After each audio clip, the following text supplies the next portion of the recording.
예, 오늘 제가 말씀드릴 내용은 저희 이제 마케링크에서 데이터와 관련된 사업을 하고 있는데 어떤 데이터가 있는지 그 데이터를 활용해서 오늘 초점이 되는 농수축 관련된 트렌드에 대해서 말씀을 드리고자 합니다. 예, 저희 마케링크는 약 10여 년 정도 데이터와 관련된 사업을 해오고 있습니다. 패널 데이터, 그다음에 PC 모바일 로그 데이터, 그다음에 유통사의 포스 데이터 등 다양한 데이터를 가지고 기업의 마케팅 인사이트를 제공하는 노력들을 제공하고 있습니다. 특히 오늘은 저희가 가지고 있는 데이터 중에 농수축과 관련되어 있는 유통사의 포스 데이터를 활용해서 저희가 공유하고 싶은 인사이트를 말씀드리도록 하겠습니다. 예, 저희 마케링크는 대형마트인 롯데마트, 홈플러스의 포스 데이터뿐만 아니라 그다음에 기업형 슈퍼마켓, 그다음에 편의점, CU와 같은 편의점의 포스 데이터를 보유하고 있으며 또한 개인 슈퍼의 포스 데이터를 보유하고 있습니다. 이 포스 데이터를 바탕으로 오늘 말씀을 나누도록 하겠습니다. 예, 먼저 결론부터 말씀을 드리고 말씀을 나누고자 하는데요. 네.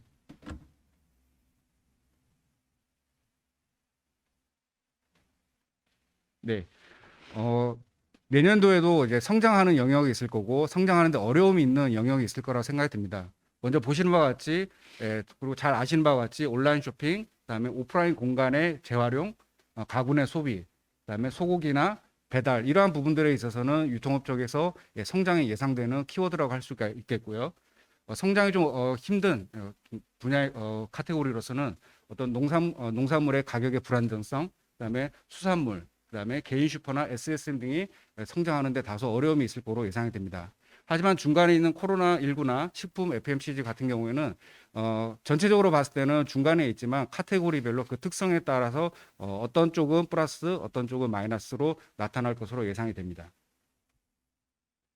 먼저 간략하게 소매시장 트렌드에 대해서 말씀드리고 농수축에 대해서 말씀을 드리겠습니다.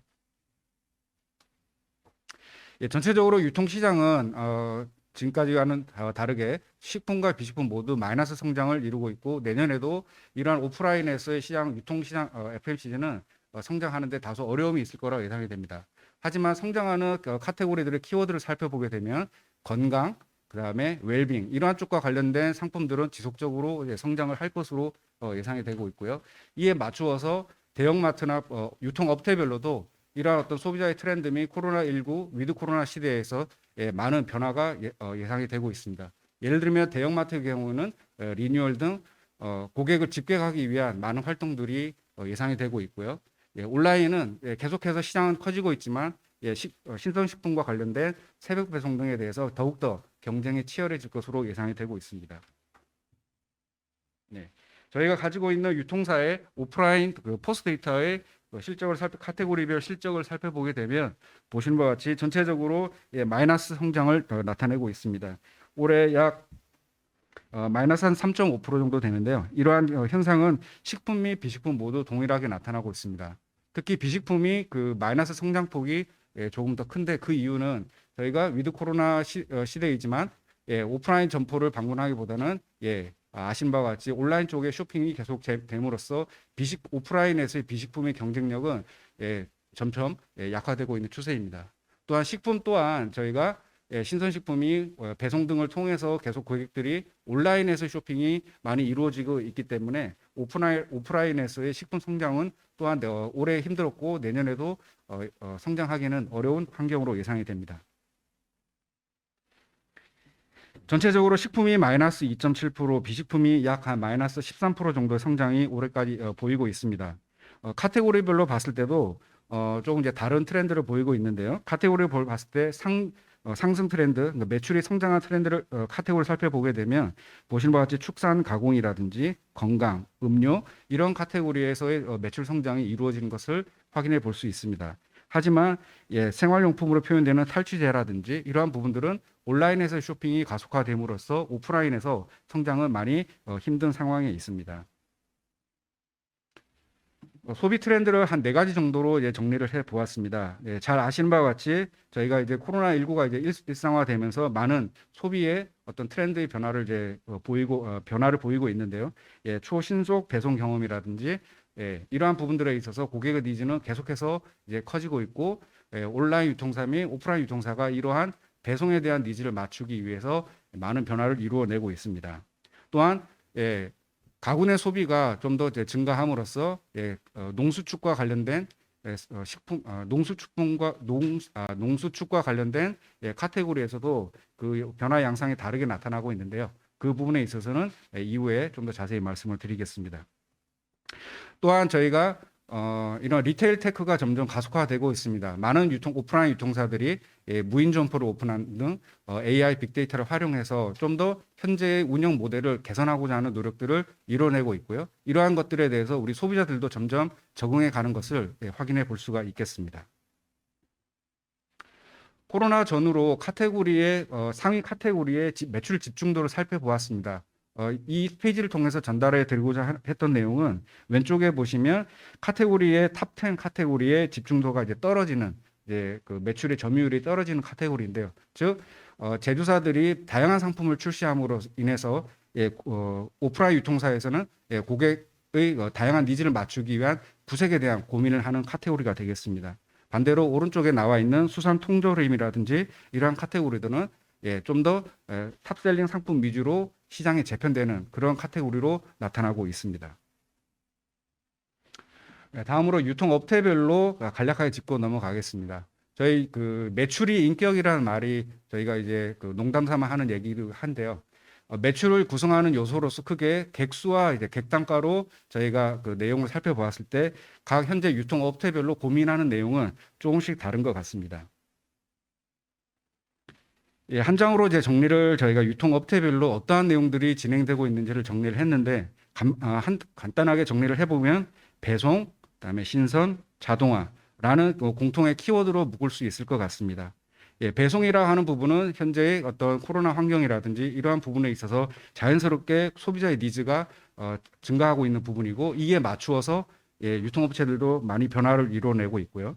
신선식품이라고 하는 거는 현재까지는 유통사들이 수익률을 마진을 확보하는 데 어려운 카테고리입니다. 하지만 고객의 충성도를 확보하고 단골 고객으로 만들기 위해서는 이 신선이라는 카테고리는 유통사가 포기할 수 없는 중요한 카테고리라고 생각이 듭니다. 또한 이러한 환경에서 저희가 자동화를 통해서 마진에 대한 부분, 운영 효율화를 이제 고민을 하게 되는데요. 뒤에도 말씀드리겠지만 풀필먼트라든지 그다음에 매장 내에서의 점포 효율화라든지 이러한 부분들에 대해서 많은 유통사들이 노력을 하고 있습니다. 새벽 배송에 대해서는 가장 저도 이제 관계자분들과 만났을 때 많이 듣는 얘기가 과연 새벽 배송 시장은 앞으로도 성장할 것인가라는 질문을 가장 많이 받습니다. 전체적으로 소비자의 트렌드 및 유통사의 어떤 투자 현황을 봤을 때 새벽 배송 시장은 내년에도 성장할 것으로 예상이 됩니다. 다만 아시는 바와 같이 유통사들이 고민하는 부분이 새벽 배송에서의 투자 효율을 현재는 계속해서 마이너스 투자를 하고 있는 상황입니다.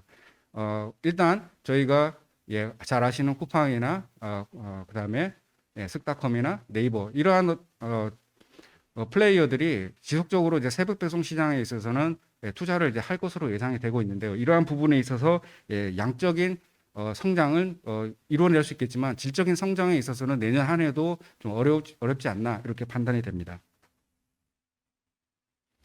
다음으로 저희 마켓링크가 보유하고 있는 패널 데이터를 활용해서 현재 새벽 배송을 이용하는 고객들의 라이프 스테이지를 살펴보았습니다. 지금 왼쪽에 보시는 거는 연령대별로 어떤 유통사의 새벽 배송을 이용하고 있는지를 정리한 내용이 되겠는데요. 보시는 바와 같이 예를 들어 쓱닷컴의 새벽 배송 같은 경우는 60대 이상에서 조금 낮은 비율을 보이고 있습니다. 또한 이러한 현상들은 유통사별로 조금씩 다르게 나타나고 있는데 유통사별로 차별화된 포인트를 고객에 지금 소구를 하고 있습니다. 따라서 쿠팡이나 마켓컬리, 쓱닷컴의 새벽 배송 같은 경우에는 이러한 차별화된 고객의 니즈를 반영하는 형태로 새벽 배송이 좀 더 세분화돼서 진행이 세분화될 것으로 예상이 되고 있습니다.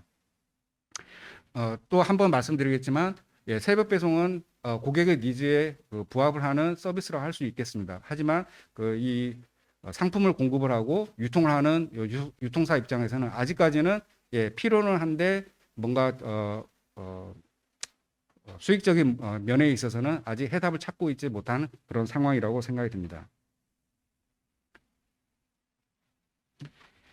네, 이마트나 쿠팡이나 마켓컬리 같은 경우에도 이런 데이터를 활용해서 물류 시스템을 이제 확장을 하게 되고 이제 고도화를 하고 있습니다. 이러한 트렌드는 내년에도 더욱더 이제 가속화될 거라고 예상이 됩니다. 아시는 바와 같이 농수축에서도 AI 빅데이터가 계속 관심의 대상이 되고 있습니다. 이러한 부분에 있어서는 물류나 이런 부분에 있어서도 데이터를 활용해서 어떻게 하면 더욱더 수요를 정확하게 예측을 하고 고객의 니즈에 맞는 즉시 배송을 할 수 있는지 이러한 부분들이 내년에도 화두가 될 것으로 예상이 됩니다. 네, 간략하게 말씀을 드려야 되는데요. 좀 이제 말씀이 좀 길어졌는데 유통업체별로 간단하게 그 내용을 좀 말씀을 드리겠습니다. 자세한 내용은 프린트 배포된 물을 좀 보시면 될 것 같고요. 전체적으로 대형마트에서는 매출을 구성하는 객수와 객단가적인 측면을 봤을 때 두 가지 모두가 이제 고민이 되고 있습니다. 아시는 바와 같이 코로나 이후에 대형마트를 방문하는 객수가 점점 이제 줄어들고 있고 방문한 고객들이 예전에는 약 4만 5천 원 정도의 객단가를 보였다면 온라인과의 쇼핑을 병행함으로써 객단가 또한 낮아지는 모습을 보이고 있습니다.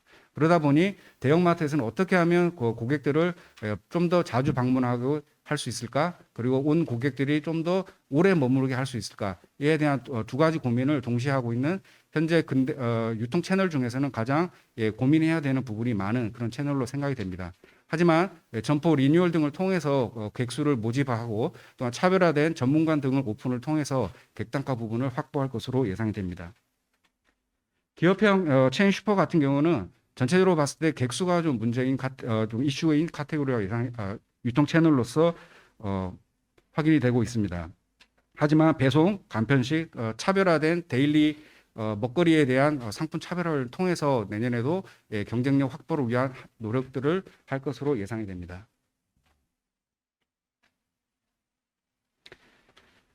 네, 편의점은 전체적으로 계속 성장하고 있지만 내년에 아시는 바와 같이 4천 개 이상의 매장들이 브랜드를 선택을 해야 되는 점주들이 있습니다. 즉 브랜드를 갈아타는 기회가 될 수 있기 때문에 편의점 내에서의 브랜드 간의 경쟁이 점점 심화될 것으로 예상이 되고 있습니다. 편의점은 약 5,500원 정도의 객단가를 고려했을 때 어떻게 하면 상품 구색을 차별화하고 온 고객들을 충성 고객으로 만들지 카테고리에 대한 구색 확대에 대한 고민이 많은 그런 유통업체가 되겠습니다. 내년에도 편의점은 성장할 것으로 예상이 됩니다. 하지만 기존 점포의 매출 성장률은 2% 안쪽으로 예상이 됨으로 인해서 물가 상승률만큼의 성장은 좀 어렵지 않겠나 이렇게 예상이 됩니다. 네, 온라인은 또한 아시는 것처럼 지속적인 성장을 하고 있습니다. 하지만 이러한 내년에도 좀 더 3사가 이 시장에서 선점을 하기 위한 노력들을 마케팅적으로 많이 할 것으로 예상이 되는 그런 채널이 되겠습니다. 그러면 이제 신선식품에 대해서 좀 더 말씀을 드리도록 하겠습니다. 신선식품에 대해서 오늘 말씀드릴 내용은 농산, 축산, 수산 이렇게 크게 세 가지 영역에 대해서 말씀을 드리겠습니다. 전체적으로 온라인에서 회자가 되고 있는 농수축의 버즈의 트렌드를 보게 되면 보시는 것 같이 세계 카테고리 모두 성장을 버즈량이 증가를 하고 있습니다. 그만큼 온라인에서의 소비자들이 어떤 관심을 가지고 있는지 버즈량을 통해서 확인을 할 수가 있는데요. 세계 카테고리 모두 증가를 하고 있지만 절대적인 양에 봤을 때는 수산물의 경우에는 농산과 축산에 비해서 절대 버즈량이 조금 작습니다. 즉 화제가 되고 이슈가 되고 좀 소비자들의 관심을 끄는 그러한 영역에 있어서 수산물은 농산, 축산에 비해서 다소 낮은 것으로 파악이 되고 있습니다. 오른쪽에 보시면 주요 키워드가 나와 있는데요. 공통적으로 요약을 해보면 건강, 그 다음에 아침, 저녁, 점심, 저녁 등 저희가 예전에는 조금 외부에서 먹던 그런 어떤 축산 같은 경우 그런 카테고리였다면 내식 소비를 위해서 소비자들이 레시피를 공유하고 관심을 가지는 현상을 볼 수가 있겠습니다. 순위가 떨어진 그런 어떤 키워드를 보게 되면 맛집이나 그다음에 돼지, 어떤 양 이러한 부분에 있어서 버즈량은 좀 감소를 하고 있습니다. 즉 농산, 수산, 축산 모두 코로나와 아시는 바와 같이 코로나와 같이 트렌드를 같이 하는 현상을 볼 수가 있는데요. 내식을 위한 농산, 축산, 수산의 버즈량과 관련된 부분이 증가하고 있는 것을 알 수가 있겠습니다. 이에 맞추어서 다양한 D2C 업체들이 나타나고 있습니다. 예를 들면 그린앱스에서 운영하는 팜모닝이라든지 정육각이라든지 오늘회 같은 경우는 아직 절대적인 매출은 작지만 소비자들의 신선함을 적극적으로 공략하는 그러한 D2C 채널로서 성장을 하고 있습니다. 신선식품은 저희가 잘 아시는 바와 같이 신선도에 대한 민감도가 타 카테고리에 비해서 높다고 할 수가 있겠습니다. 저희 패널들을 통해서 신선식품 카테고리별로 어떤 신선함과 가격, 이 두 마리 가성비라고 이제 표현이 되는데요. 이 두 부분을 동시에 만족시키는 상당히 어렵습니다. 근데 이제 카테고리별로 봤을 때 좀 특징이 다르게 나타나고 있는데, 예를 들면 과일이나 조개류 같은 경우는 가격보다는 신선함에 대한 중요도를 소비자들은 높게 고려를 하고 구매를 하고 계시고요. 또 예상하시는 것처럼 견과류나 곡류는 신선도보다는 가격에 대한 민감도가 더욱더 높게 나타나고 있습니다. 저희가 이 조사를 매월 진행을 하고 있는데, 저희가 파악을 할 데이터 상에서는 좀 이러한 신선도에 대한 신선도에 대한 민감도가 젊은 층에서 좀 더 높게 나타나고 있는 것을 확인해 볼 수 있었습니다.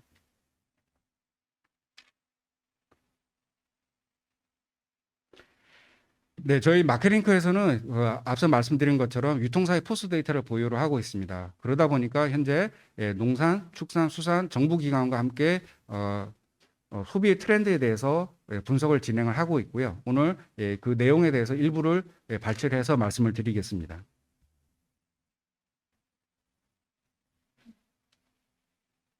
네. 품목 저희가 올해는 6개, 6대 중요 품목에 대해서 농촌경제연구원과 같이 이제 그 분석을 진행을 하고 있습니다. 보시는 것처럼 쌀, 계란 등 감자까지 판매량의 변화에 있어서는 전년 대비 판매량은 전체적으로 마이너스를 보이고 있습니다. 하지만 매출의 변화를 보게 되면 계란과 마늘은 플러스 매출을 보이고 있습니다. 그 이유는 뭐 가격의 변화라든지 소비자 니즈의 변화라든지 다양하게 있을 수가 있는데요. 뒷부분에 있어서는 가격에 대해서 한번 말씀을 드리겠습니다. 마늘, 양파, 감자 같은 경우는 저희가 수집하고 있는 포스 데이터 기준으로 봤을 때 조합마트에서의 비중이 상대적으로 조금 높게 나타나고 있고요.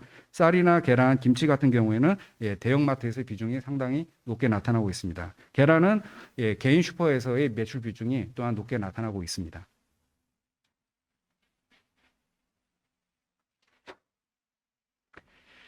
네, 정부에서도 항상 이제 신경 쓰는 부분이 이러한 중요 품목에 대한 이제 물가 안정인데요.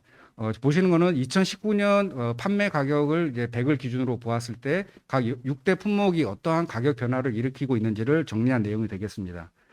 지금 이제 눈에 띄는 부분이 파란색 양파에 대한 판매 가격 변화 부분이 되겠습니다.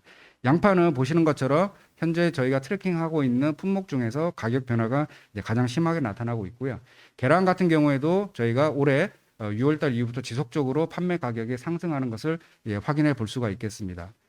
내년에도 선거라든지 여러 이슈가 있는데요. 이러한 어떤 저희 서민 생활의 중요한 품목에 대한 물가를 잡는 부분은 상당히 중요하리라고 생각됩니다. 하지만 현재까지의 유통사에서 판매되고 있는 데이터를 확인해 봤을 때는 이러한 어떤 농산물의 물가를 잡는 것은 조금 더 많은 노력이 필요하지 않을까 이렇게 판단이 됩니다. 축산물입니다. 축산물 같은 경우에는 올해 저희가 포스 데이터 분석, 그다음에 버즈 데이터 분석, 그다음에 축산물을 포커싱된 패널 데이터 구축을 통해서 소비자들이 어떻게 축산물을 소비하고 있는지를 트래킹하고 있습니다.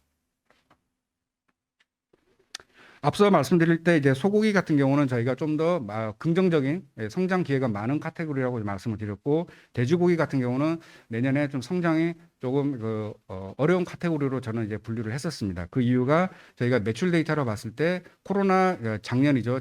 재작년 대비 작년에 매출 성장률은 소고기 및 돼지고기가 상당히 많이 증가한 것으로 이제 파악이 됩니다. 그 이유는 이제 코로나 이후에 내식이 활성화되면서 좀 더 소고기, 돼지고기를 구매하는 양이 증가를 했는데요. 올해 같은 경우에는 소고기는 계속해서 조금씩 이제 증가를 하고 있지만 돼지고기 같은 경우는 상대적으로 좀 마이너스 성장을 이제 보이고 있습니다. 뒷부분에도 이제 말씀드리겠지만 이제 소고기에 대한 부분은 저희가 이제 가격적인 내용보다는 고객들이 어떻게 하면 좀 더 가구내 소비를 하면서 럭셔리한 소비를 할 수 있을까, 이러한 부분과 소비 트렌드와 맞물려서 계속 성장하는 것으로 판단이 됩니다. 대형마트에서의 매출 비중이 높고요.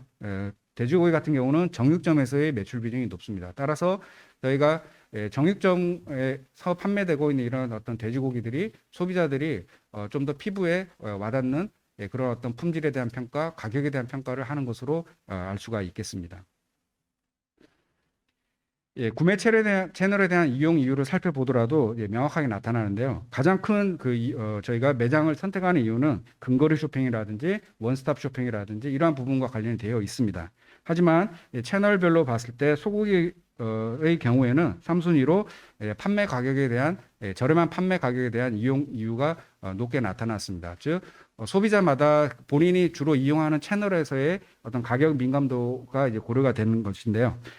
소고기 같은 경우에는 판매 가격에 대한 저희가 소고기에 대한 판매 가격에 대한 부담은 이제 비교적 적지만 이용 채널에서 이러한 어떤 소고기에 대한 다양한 어떤 부위에 대한 선택 이러한 부분들에 있어서 저희 소비자들은 많이 또 고민하는 것으로 파악이 되고 있습니다.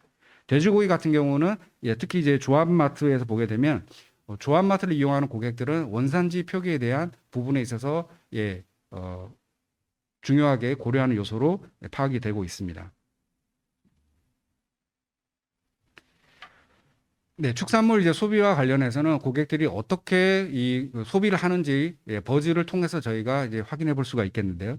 소고기 같은 경우 연관으로 살펴보게 되면 작년 대비 올해 급상승한 이제 그 키워드들이 토마호크라든지 소불고기, 스테이크 이러한 어떤 키워드들이 많이 상승한 것을 확인해 볼 수가 있겠습니다. 앞서 말씀드린 것처럼 가구 내에서의 럭셔리한 소비와 연관이 되는 키워드로 확인해 볼 수가 있겠습니다.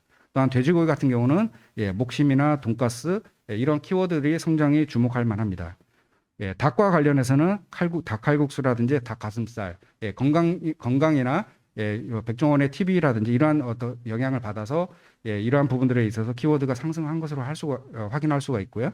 또한 내식 소비에서 치킨이 여전히 이렇게 키워드가 상승하는 것을 확인해 볼 수가 있겠습니다.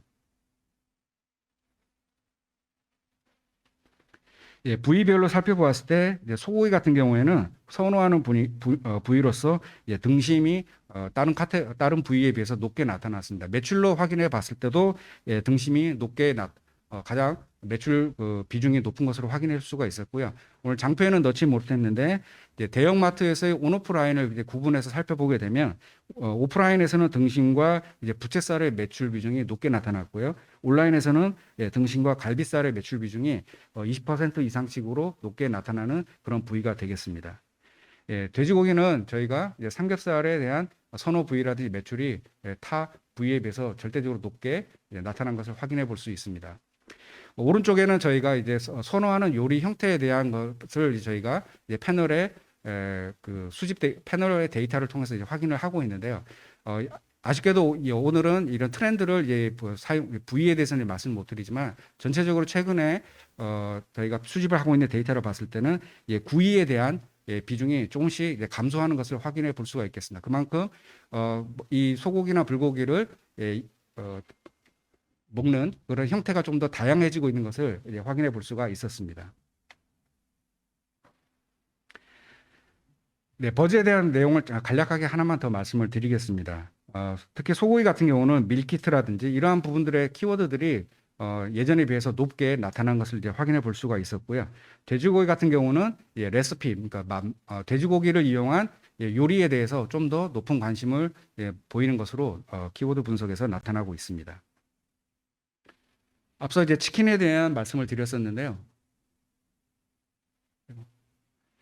네, 치킨에 대한 저희가 주문 형태를 살펴보았을 때 보시는 것처럼 이제 배달앱에 대한 그 비중이 50%를 이제 넘어서고 있습니다. 이러한 트렌드는 내년에도 나타날 것으로 예상이 되고 있습니다. 즉, 치킨에 대한 저희가 이제 여러 가지 이제 브랜드들이 내식 증가와 함께 나타나고 있는데 이러한 어떤 배달앱에 대한 니즈는 지속적으로 증가하고 소비자들은 치킨을 주문할 때 예전에는 방문을 한다든지 전화 주문을 했다면 좀 더 이제 배달앱이 치킨과 관련해서는 시장 점유율을 많이 차지하는 채널로 나타날 것으로 예상이 됩니다.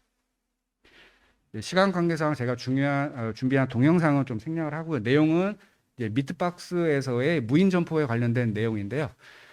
이러한 어떤 무인 점포는 아직까지는 수익성을 아직 만들어내고 있는 그런 비즈니스 모델까지는 아직 가지 못한 것으로 판단이 되고 있습니다. 하지만 소비자 니즈를 이제 저희 반영한 이러한 여러 가지 시도들은 내년에도 더 이제 많이 나타날 것으로 예상이 되고 있고요. 이러한 무인 점포 내지는 스마트 점포 이러한 부분들에 대해서는 지속적으로 우리 농수축에서도 관심을 가지고 지켜봐야 될 영역으로 생각이 됩니다. 끝으로 이제 수산물에 대한 부분이 되겠습니다. 수산물 같은 경우는 전체적으로 어떤 그러니까 긍정적인 이슈보다는 어떤 부정적인 이슈가 많이 나오는 그런 어떤 카테고리가 되겠습니다. 매출적인 면에서 봤을 때도 선어나 건어물, 연체, 갑각류 등 모든 카테고리에 있어서 마이너스 매출 성장을 좀 보이고 있습니다. 또한 소비자 패널로부터 저희가 수산물에 대한 패널도 이제 구축을 해서 운영을 하고 있는데요.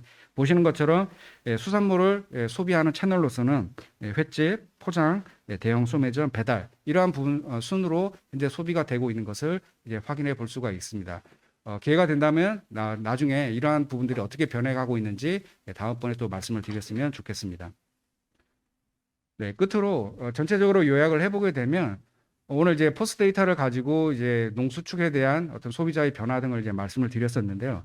현재 지금 왼쪽에 보고 계신 거는 이마트 24의 김포점의 앞에 있는 간판이라고 해야 되나 그런 부분입니다. 즉 많은 유통사들이 AI 빅데이터 등을 이제 활용을 해서 점포를 리뉴얼하고 데이터를 축적하고 그 데이터로부터 소비자가 원하는 개인 맞춤형 그런 어떤 점포라든지 상품 구색을 지속적으로 개발할 것으로 예상이 됩니다.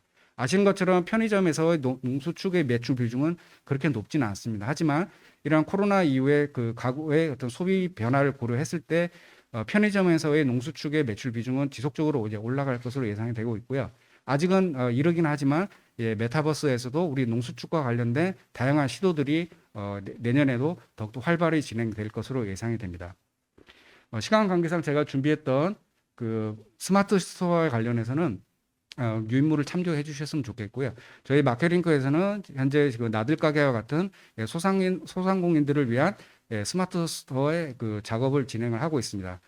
어떻게 하면 우리 개인 슈퍼들이 좀 더 그 브랜드에 있는 슈퍼 대비 경쟁력을 가져갈 수 있는지를 데이터에 근거해서 현재 점포 리뉴얼 작업을 진행을 하고 있고요. 이러한 부분들에 있어서 우리 농수축도 개인 슈퍼에서 조금 더 매출 기회가 성장하는 그런 내년 한 해가 되었으면 좋겠습니다. 이상으로 제가 준비한 발표 내용을 마치도록 하겠습니다. 감사합니다. 이 첫 번째 주제로 마켓링크의 그 김상우 연구소 소장입니다. 소장님께서 유통시장 트렌드, 그러니까 소비 트렌드까지 상세하게 포스 데이터 분석도 하고 버즈 데이터 분석도 하고 그래서 발표를 해 주셨습니다. 그 아시겠지만 성장 부문하고 정체 부문 이렇게 크게 나눠지는데 내년에는 온라인 쇼핑 부문 그리고 반대로 오프라인 쪽은 이제 좀 정체되거나 부진한 것으로 이렇게 말씀하셨고 가구 소비죠. 집콕 소비라고 할 수 있는 그게 늘어나고 그리고 비식품 소비재 부문 그 부분은 지금 정체되는 것으로 그렇게 전망을 하고 있습니다. 그리고 그 농산물 중에서도 소고기가 성장하는 부분이고 수산물이 정체, 돼지고기도 그렇고 그렇게 지금 전망을 해 주셨습니다. 그 제가 하나 질문해 하고 싶은 건요. 네네. 그 지금 데이터 가지고 다 분석을 했는데 그게 그러니까 내년에 보면 농산물 중에서 특히 소고기 그쪽은 굉장히 성장이 되고 수산물 쪽은 성장이 안 된다. 그게 잘 이해가 잘 안 되는데 그러면 예를 들면은 소고기 같은 경우는 국산 소고기예요, 수입산 소고기예요. 예를 들면 그런 좀 뭔가 좀 구체적으로 이해가 안 되는 부분이 좀 있어서 그런데. 네네. 오늘 제가 이제 말씀드렸던 부분은 좀 오프라인의 유통사 포스 데이터를 이제 기반으로 저는 이제 말씀을 많이 드렸던 부분이 있는 거고요. 당연히 이제 축산이나 이제 이런 부분도 수산도 온라인을 통한 이제 그 판매량은 이제 증가할 것으로 예상이 되고 있습니다. 그래서 그 앞서 이제 장표에서 말씀드렸듯이 농수축에 대한 성장의 기회는 이제 충분히 있지만 상대적으로 봤을 때 수산은 오프라인에서 좀 이제 성장하기 어렵다는 측면에서 말씀을 드렸습니다. 아, 예.